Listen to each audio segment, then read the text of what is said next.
frustrated. Hello to my loneliness. I guess that ignorance is bliss.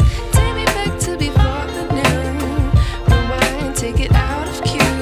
Innocence can be a young man's game. Signed up for the hall of shame. I wish I knew how much I miss not knowing that we're all screwed.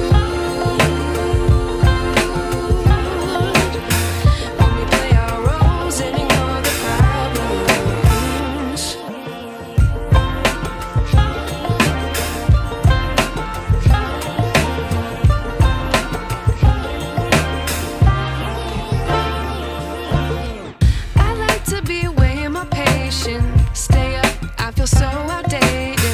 How can we look the other way? Sun is out, but the sky is gray. What would happen if I took a chance? It's always hard at first glance.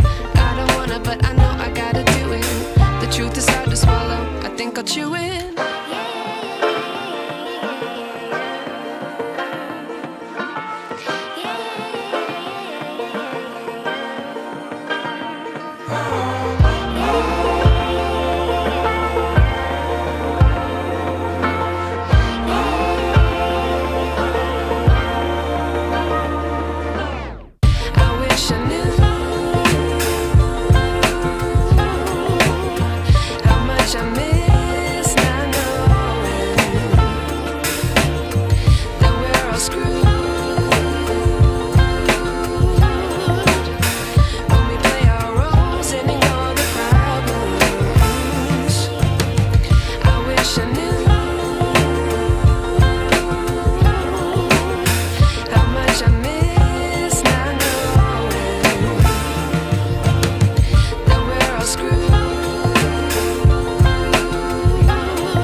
I wish I knew.